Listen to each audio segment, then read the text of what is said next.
सभी को नमस्ते। आपका हिंदी प्रज्ञा चैनल पर स्वागत है। हम आज अलंकार देख रहे हैं, जो कि कक्षा 12th में इसका टॉपिक है और सभी प्रतियोगी परीक्षाओं में भी है ये।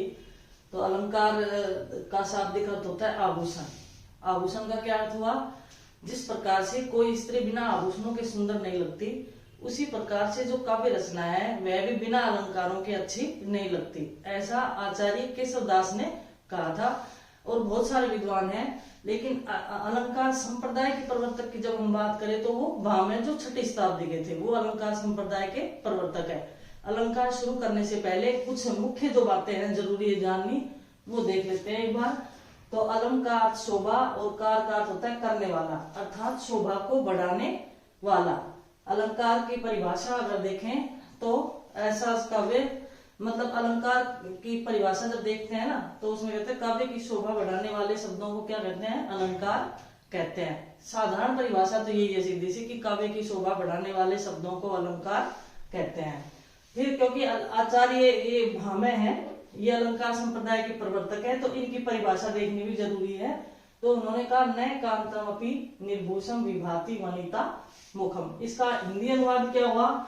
कांतमपि का अर्थ होता है शोभा नहीं देती, निर्भूषम बिना आभूषणों के, वनिता मुखम वनिता का मुख, जिस तरह से किसी स्त्री का मुख बिना आभूषणों के शोभा नहीं देता, उसी प्रकार से काव्य रचना में अगर अलंकारों का प्रयोग नहीं किया जाए तो वह काव्य रचना अच्छी नहीं लगती। ऐसा किसने कहा? आचार्य भामह ने, जो 6ठी शताब्दी के थे और अलंकार संप्रदाय के प्रवर्तक है। क्वेश्चन ये आ सकता है कि अलंकार संप्रदाय के प्रवर्तक कौन है? ये आचार्य भामह। फिर अग्नि पुराणकार भी है, उन्होंने भी, वैसे तो बहुत सारे विद्वान हैं जिन्होंने अलंकारों के ऊपर लिखा है, उनकी परिभाषाएं दी है। अलग अलग विद्वानों ने अलग अलग अलंकारों के भेद बताए हैं। तो इसमें जो मुख्य इंपोर्टेंट थे, हमने एक दो का ही वर्णन यहाँ पर किया है। ये तो प्रवर्तक थे, इसलिए इनका तो जरूरी है।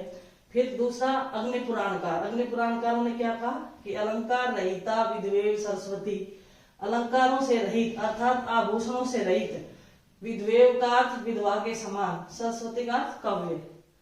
जिस प्रकार से कोई, वो बात तो वही घुमा फिरा करके यही है कि बिना अलंकारों के जो काव्य है वो विधवा के समान लगता है। विधवा जैसे सीधे साधे वस्त्र पहनती है, आभूषण नहीं पहनती है, तो वो ज्यादा अच्छी नहीं लगती, सुंदर नहीं लगती। उसी प्रकार से काव्य रचना में भी जब अलंकारों का प्रयोग नहीं किया जाता है तो वह विधवा के समान दिखाई देती है। ये किसने कहा? अग्नि पुराणकार ने। तो ये दो परिभाषाएं हमने देखी है इसकी। साधारण रूप से अगर परिभाषा आ जाए कि अलंकार किसे कहते हैं, तो काव्य की शोभा बढ़ाने वाले शब्दों को अलंकार कहते हैं। मैं बोल रही हूँ, शायद लिखने की जरूरत नहीं होगी, या आप मेरे साथ साथ लिखते चले कि काव्य की शोभा बढ़ाने वाले शब्दों को अलंकार कहते हैं।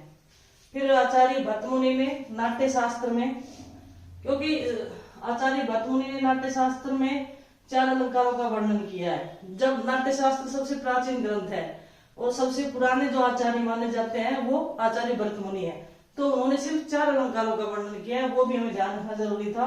तो इसमें यह है उपमा, रूपक, दीपक और यमक। फिर भामह ने सभी अलंकारों का आधार किसको माना है? ये क्वेश्चन आ सकता है। जो आने लायक चीजें हैं वही मैंने आपको लिखवाई है।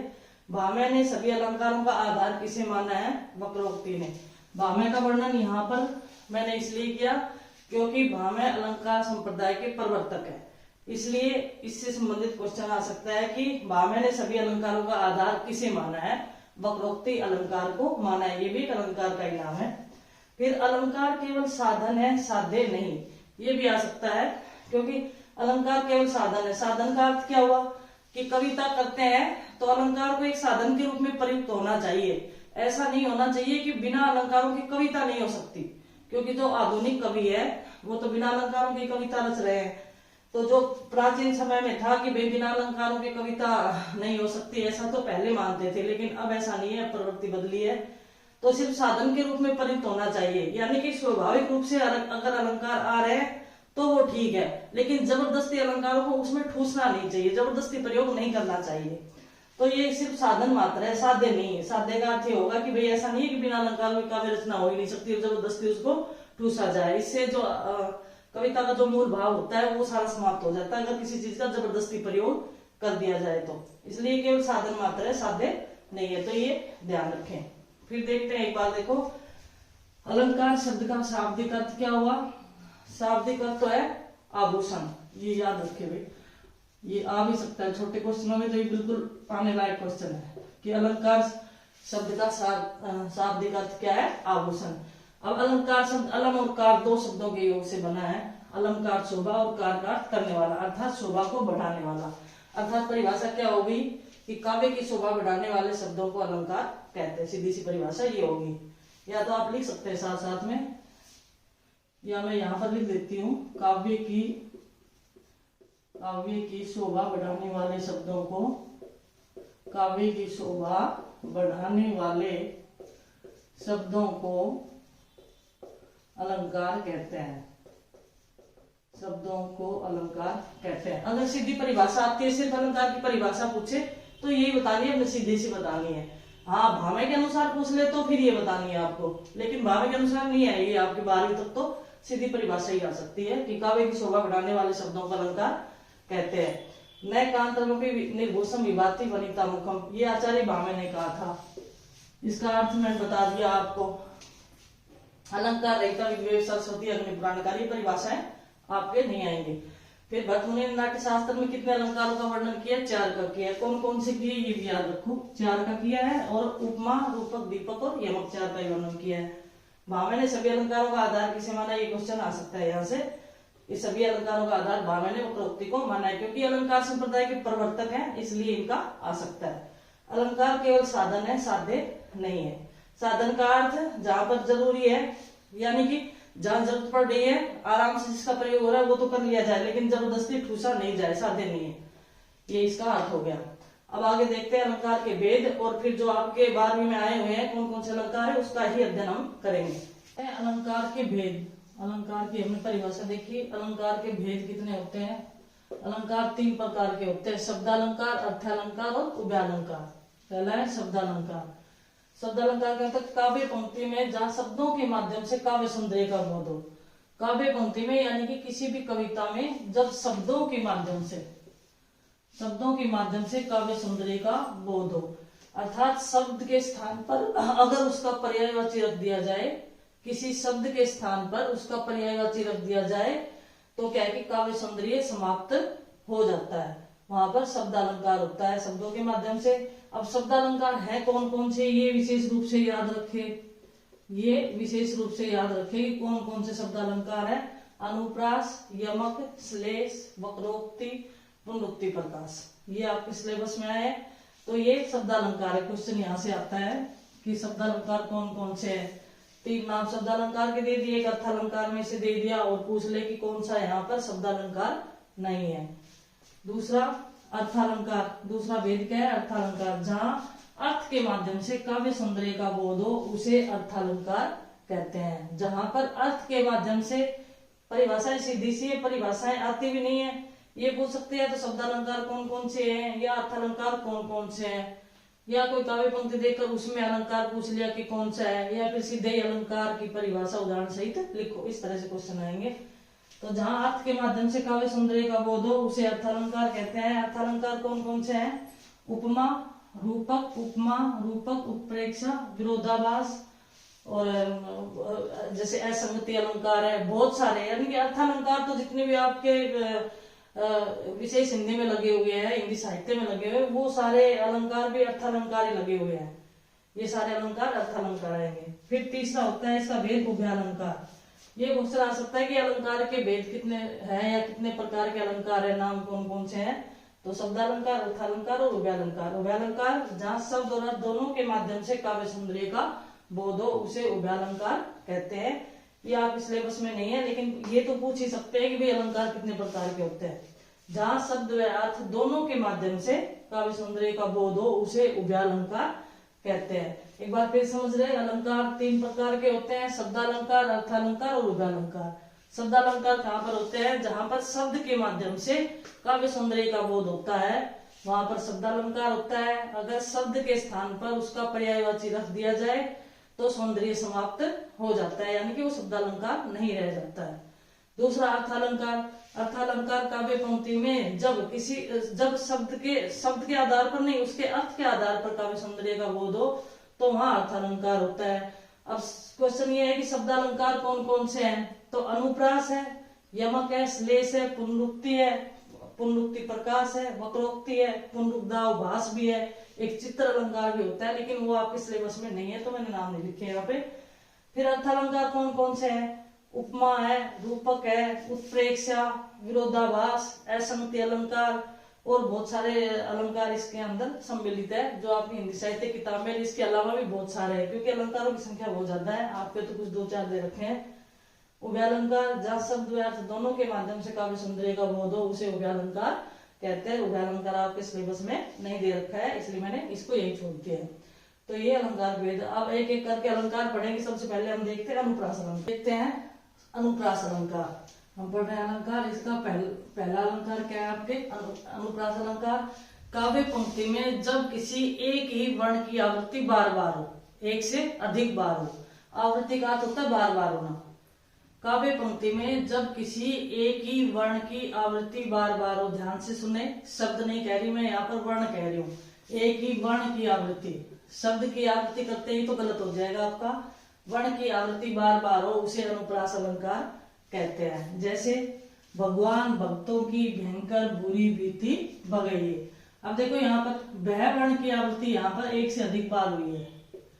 वह वर्ण की आवृत्ति एक से अधिक बार हुई है, इसलिए यहाँ पर कौन सा अलंकार है, अनुप्रास अलंकार है। काव्य पंक्ति में जब किसी एक ही वर्ण की आवृत्ति बार बार हो या एक से अधिक बार हो, वहां पर अनुप्रास अलंकार होता है। अब अनुप्रास अलंकार के कितने भेद है, 5 भेद है अनुप्रास के भेद।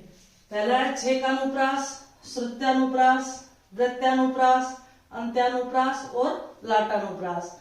ये अलंकार के 5 भेदों के नाम आपको याद भी करने हैं और हम एक एक का विस्तार से पढ़ेंगे इसको। छेकानुप्रास पहला, दूसरा श्रुत्यानुप्रास, तीसरा वृत्यानुप्रास, चौथा अंत्यानुप्रास और 5वां लाटानुप्रास। अब आगे देखते हैं छेकानुप्रास की परिभाषा। छेकानुप्रास, छेकानुप्रास, छेकानुप्रास का क्या परिभाषा है, जहां 2 भिन्न वर्णों की क्रमिक आवृत्ति हो। क्रमिक का लगातार, 2 अलग अलग वर्णों की, यानी कि एक ही वर्ण की 2 बार आवृत्ति हो और लगातार हो। 2 भिन्न वर्णों की, भिन्न का अर्थ अलग हो गए, अलग वर्णों की, क्रमिक का अर्थ लगातार।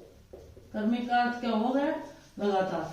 जहां 2 अलग अलग वर्णों की लगातार आवृत्ति हो उसे क्या कहते हैं, छेकानुप्रास अलंकार कहते हैं।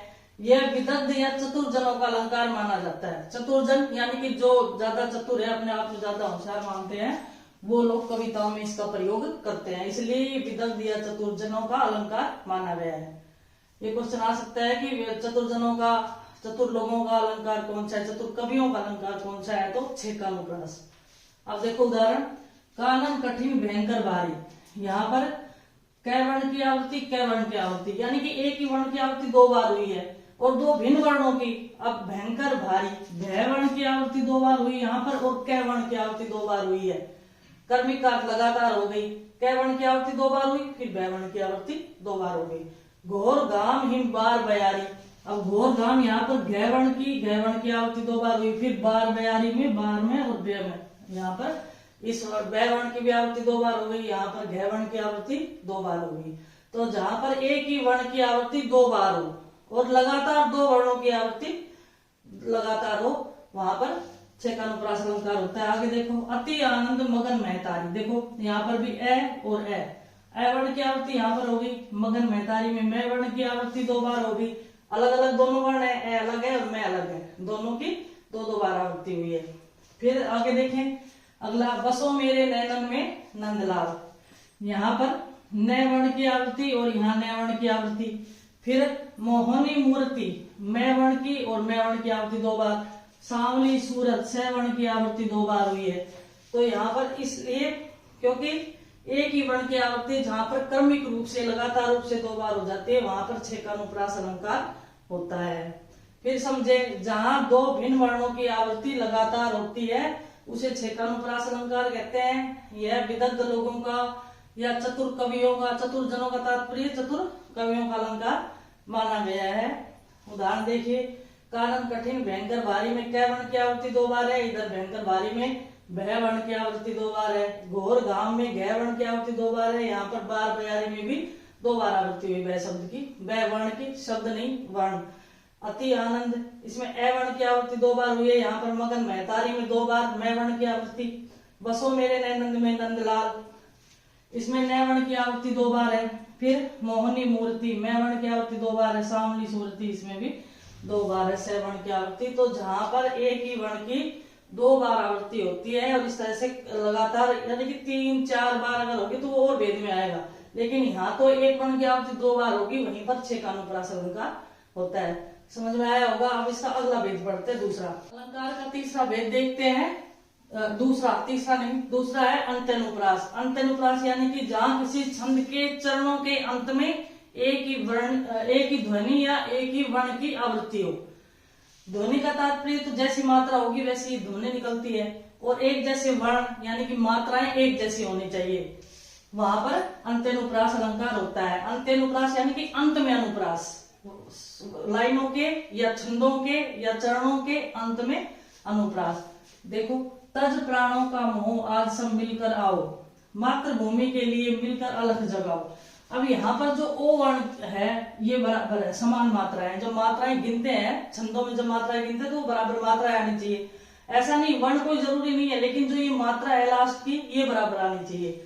इसमें ये लास्ट वाली ओ है, ये भी ओ है, यानी कि मात्राएं बराबर है। और ये इससे अगले वाला वर्ण है आ, और यहाँ पर गा, इसमें भी आ की मात्रा है, दोनों बराबर है। तो ये पीछे वाली मात्राएं देखनी है हमें, और जहां पर पीछे वाली मात्राएं देखते हैं तो वो समान चरणों के अंत में क्या है कि समान ध्वनि या समान वर्ण कहलाता है। वैसे भी समान वर्ण होने से या समान ध्वनि होने से किसी भी रचना में लय बैठती है, उसकी तुक बैठ जाती है, यानी कि वो अच्छी तरह से गाई जा सकती है। आगे देखो, बुंदेले हर बोलों के मुख हमने सुनी कहानी थी, खूब लड़ी मर्दानी वह तो झांसी वाली रानी थी। अब देखो यहाँ पर भी थी वर्ण है, तो यहाँ पर मात्राएं समान है। हमें ये नहीं देखना कि वर्ण यहाँ पर थ है या क है या ग है, कुछ भी हो सकता है, लेकिन यहाँ पर मात्राएं समान होनी चाहिए। ये ध्वनि का अर्थ या वर्ण का अर्थ ही मात्राओं से ही है। इससे पहले वाला देखें नी, तो यहाँ पर भी नी है। बस लास्ट वाले 2 वर्ण देख लो। वैसे तो इसमें इससे अगला भी बराबर बराबर मात्राएं है। इससे कविता में तुक बैठ गई है, एक लय बैठ गई है, और इसलिए अंत्यानुप्रास यानी कि अंत में अनुप्रास। फिर से परिभाषा देख लो, जहां किसी छंद के चरणों के अंत में एक ही ध्वनि या वर्ण की आवृत्ति हो। किसी भी छंद के में 4 चरण होते हैं, 4 मात्रा लाइनें हो सकती है, या 2 लाइनों में भी 4 चरण होते हैं। जैसे भी कोई भी दोहा हम कबीरदास का देखते हैं, बिहारी का देखते हैं, रहीम का देखते हैं, कोई भी देखे तो उसमें लाइनें तो 2 होती है, लेकिन 4 चरण होते हैं। वो अल्पसमात्रिक छंद होते हैं, ये बात की बात है। लेकिन यहाँ हम अनुप्रास अलंकार पढ़ रहे हैं, तो यानी कि समान मात्राएं लास्ट वाली आपको तो देखनी है। ये समानता है तो वो गे है, गाने लायक है, और उसमें अंत्यानुप्रास अलंकार होगा। अब इसका अगला तीसरा भेद देखते हैं। भेद देखते हैं श्रुत्यानुप्रास। श्रुत्यानुप्रास, श्रुति प्लस अनुप्रास से बना है। श्रुति प्लस अनुप्रास,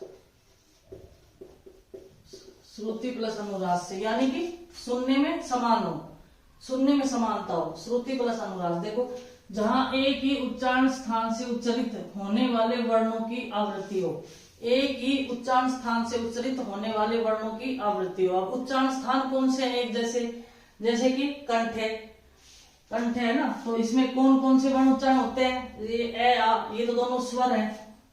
ए आ क्या है? स्वर है। क ख ग आ। फिर दूसरा तालु, ये अपने उच्चारण स्थान है। 5 मुख्य जो उच्चारण स्थान है ये मैंने लिखे। तो जहां पर एक ही उच्चारण स्थान से उच्चारित वर्णों की आवृत्ति बार बार आए, वहां पर श्रुत्यानुप्रास अलंकार होता है। दूसरा तालु, कंठ यहाँ होता है, उससे थोड़ा सा आगे तालु, फिर मूर्धा। तो ये देखो ई ये दोनों स्वर है। च छ ज झ य स, ये से क्या है? अंतस्थ है और उष्म वर्ण है। ये दोनों, ये अंतस्थ है और ये उष्म है। फिर मूर्धा से क्या क्या उच्चारित होता है? री स्वर हो गया, ट ठ ड ढ न र और से, ये अंतस्थ है और ये उष्म। इसी तरह से दंते। अब दंते में कोई भी स्वर सम्मिलित नहीं होते, इसलिए मैंने ये निशान लगाया है, क्योंकि दंते में स्वर सम्मिलित नहीं होता है कोई भी। त थ द ध न ल और श।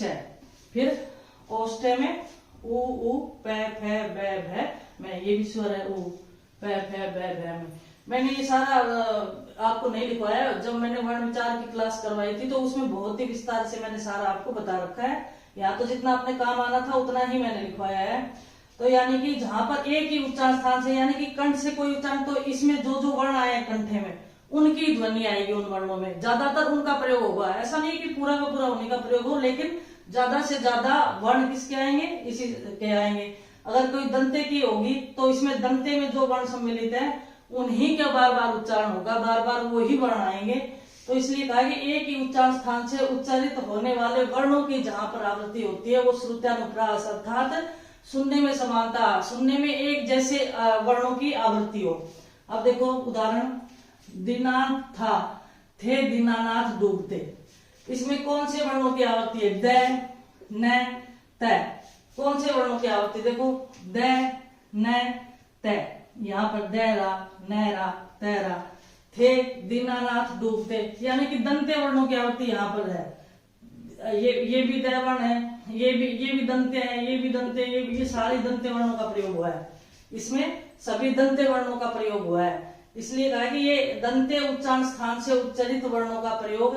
तो इसी तरह से किसी भी उच्चारण स्थान से वर्णित शब्दों का, वर्णों का जहां पर प्रयोग होगा वहां पर श्रुत्यानुप्रास अलंकार होगा। दूसरा उदाहरण देखो, इसमें त, ल, स, दंते ही है ये वर्ण भी, है ना, त, ल, स, त, ल, स, फिर द, स, इन्हीं का दंते वर्णों का ही उपयोग है। और ये दोनों उदाहरण मोस्ट इंपोर्टेंट है, इन्हीं का प्रयोग होता है ज्यादातर हिंदी में, और दूसरे प्रकार के उदाहरण नहीं आते, क्योंकि इस प्रकार के उदाहरण भी तो कम ही है ना, जहां पर एक ही उच्चारण स्थान के वर्णों का उच्चारण हो। और यही दोनों घुमा फिरा करके आते रहते जब आते हैं तो ये दोनों उदाहरण आप याद रखें, दोनों में ही दंते वर्णों का प्रयोग है। इसमें भी दंते का प्रयोग है और इसमें भी दंते का ही प्रयोग है, दंते वर्णों का ही प्रयोग है। यानी कि दंते से जो उच्चारित होते हैं उन्हीं वर्णों का प्रयोग यहाँ पर किया गया है। वैसे मैंने इसका जो विभाजन है वो मैंने वर्ण विचार वाली क्लास में पूरा करवा रखा है, वहां से आप पूरा देख सकते हैं। तो ये श्रुत्यानुप्रास अलंकार है। अब इसका अगला भेद देखते हैं। देखते हैं वृत्तानुप्रास, चौथा भेद है वृत्तानुप्रास। जहां किसी वर्ण की आवृत्ति 2 से अधिक बार हो, 2 वर्ण की किसमें, कौन सा अलंकार था जिसमें एक वर्ण की आवृत्ति 2 बार होनी थी, छेकानुप्रास में, ठीक है ना। छेकानुप्रास में क्या होना था कि एक ही वर्ण की आवृत्ति 2 बार, किसी वर्ण की आवृत्ति 2 बार किसमें होनी थी, छेकानुप्रास अलंकार में। लेकिन वृत्तानुप्रास में क्या है कि जहां किसी वर्ण की आवृत्ति 2 से अधिक बार हो वहां पर वृत्तानुप्रास अलंकार होता है। जैसे वीरति, विवेक, विमल, विज्ञाना, यहाँ पर व वर्ण की आवृत्ति देखो, व वर्ण की आवृत्ति 4 बार हुई है। तो यहाँ पर कौन सा है, पहले में व वी वर्ण की आवृत्ति हुई है, यानी कि 2 से अधिक बार हुई है। आप ये सीधा सा ये समझ ले कि जहां पर किसी वर्ण की आवृत्ति 2 बार होती है वह छेकानुप्रास, और 2 से अधिक बार हुई वहां वृत्तानुप्रास। 3 बार हो, 4 बार हो, 5 बार हो, कितनी बार भी हो, 2 बार हुई तो छेकानुप्रास, 2 से अधिक बार हुई तो वृत्तानुप्रास। सब जाति फटी, दुक्की, दुपटी, कपटी न रह जाए एक घटी, पंचवटी वर्णन है यहाँ पर।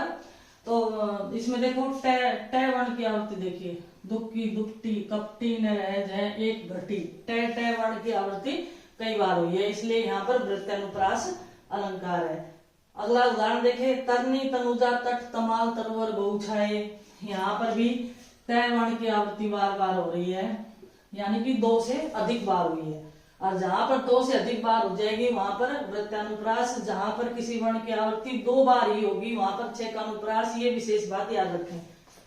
अगला उदाहरण, भगवान भक्तों की भयंकर बुरी बीती भगइये, यहाँ पर भी वह वर्ण की आवृत्ति कई बार हुई है, अतः यहाँ पर भी वृत्तानुप्रास अलंकार है। ये आपको अच्छे से समझ में आना चाहिए। जहां किसी वर्ण की आवृत्ति 2 से अधिक बार हो वहां पर वृत्तानुप्रास, जहां पर किसी वर्ण की आवृत्ति 2 बार हो, क्रमिक 2 बार हो, यानी कि 2 वर्ण हो और उनकी आवृत्ति 2 बार हो, वहां पर छेकानुप्रास अलंकार होता है। इसका अगला 5वां भेद देखते हैं। 5वां भेद पढ़ते लाटानुप्रास। लाटानुप्रास देखो आपकी जो किताब है उसमें तो 4 भेद दे रखे हैं अनुप्रास के, जो हमने 4 पढ़ लिए। 5वां लाटानुप्रास भी आपके दे रखा है, और कई विद्वानों ने इसके 4 भेद बताए हैं और कईयों ने 5 बताए हैं, लेकिन आपके सिलेबस में ये भी है, लाटानुप्रास भी है, इसीलिए मैंने ये करवाया भी है। तो ये देखो जहां किसी शब्द अथवा वाक्य की आवृत्ति हो, किसी शब्द की आवृत्ति होगी, आवृत्ति का दोबारा आना कोई भी चीज, तो जहां किसी शब्द या वाक्य की आवृत्ति हो, यानी कि शब्द बार बार आएंगे या वाक्य बार बार आएंगे और उनका अर्थ भी समान निकलता है। शब्द तो समान होता है ये प्रयोग, और लेकिन अन्वय भेद के कारण अर्थ में परिवर्तन हो जाता है। कोई छोटा सा अन्वय किसी एक छोटे से शब्द के कारण, या कहीं कोमा कहीं फुल स्टॉप के कारण उस पूरे अर्थ में परिवर्तन हो जाता है। वहां पर लाटानुप्रास होता है, अलंकार होता है। ध्यान से देखें, जहां किसी शब्द या वाक्य की आवृत्ति होती है, यानी कि या तो शब्द बार बार आएंगे या वाक्य वो बार बार आएगा, और उसमें कोई विशेष अंतर नहीं होता। ध्यान से देखने पर तो वैसे शब्दों, क्योंकि शब्द समान है तो उनके अर्थ भी एक जैसे दिखते हैं, लेकिन जब अर्थ करते हैं तब पता चलता है किसी अन्वय भेद के कारण, थोड़े से परिवर्तन के कारण अर्थ में परिवर्तन हो जाता है। अब देखो उदाहरण, देखो उदाहरण से समझ में आएगा आपको। पूत सपूत तो क्यों धन संचय, और पूत कपूत तो क्यों धन संचय। यहाँ पर लगभग शब्दों की आवृत्ति है, बराबर है ना, जो नीचे लिखा है वही ऊपर लिखा है। थोड़ा सा अन्वय भेद कहाँ है, थोड़ा सा अंतर कहाँ है, यहाँ सपूत है और यहाँ पर कपूत है। यहाँ पर सेवर्ण है, इसकी जगह यहाँ पर कैवर्ण की प्रयोग किया गया, यानी कि थोड़ा सा अंतर है इसमें, लेकिन इनका अर्थ बिल्कुल अलग निकल रहा है। देखो, पूत सपूत तो क्यों धन संचय, अगर पुत्र सपूत है, अच्छा है, तो भी धन इकट्ठा करने की जरूरत नहीं है।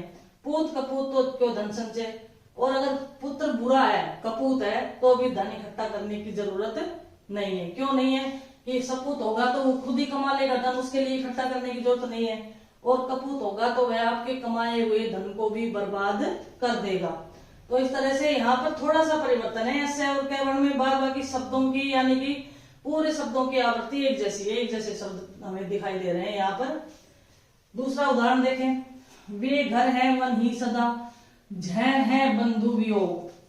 अब क्या है कि दूसरे देखो लाइन, वे घर है वन ही सदा, जह नहीं बंधु वियोग। थोड़ा सा अंतर है, यहाँ पर है लगा दिया और यहाँ पर नहीं लगा दिया, थोड़ा सा अंतर यहाँ पर भी है। वे घर है वन ही सदा, जय है बंधु वियोग। कहा है कि जहां पर बंधुओं का, आपस में भाइयों का वियोग हो जाता है, तो वे घर तो हमेशा वन के समान ही है, उजड़े हुए के समान ही है, क्योंकि जब भाई साथ साथ नहीं रहते तो जैसे उनका घर उजड़ा हुआ है, वो वन के समान ही होते हैं।